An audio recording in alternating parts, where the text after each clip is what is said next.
Now, Pete Hegseth wants even our longest-serving military veterans to live with the constant threat that they could be deprived of their rank and retirement pay years or even decades after they leave the military just because he or another Secretary of Defense or a president doesn't like what they've said.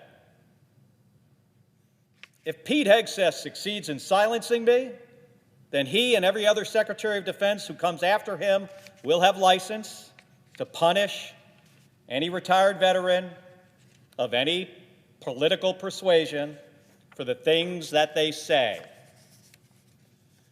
And by that logic, a 100-year-old World War II veteran could be hauled in and censured or court-martialed because he says something that Pete Hegseth disagrees with.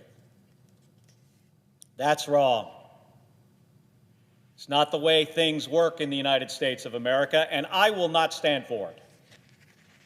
Because our freedom of speech, the separation of powers, and due process are not just words on a page. They are core principles of our democracy.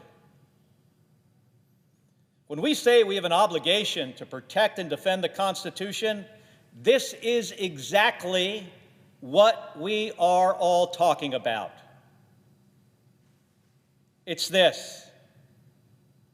Because that oath that I spoke about earlier, it should sound very familiar to other folks in this room, because it is the same one that every member of the United States Senate has taken.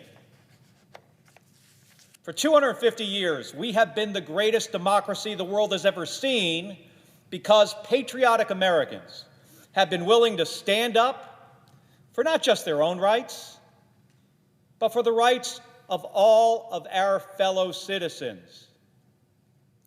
That continued resolve is what will decide if our democracy lasts another 250 years.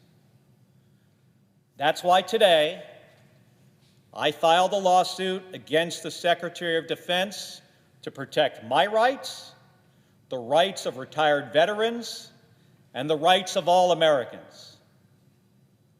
I've never backed down from a fight for our country, and I'm not going to back down from this one. Thank you, Madam President, and I yield the floor.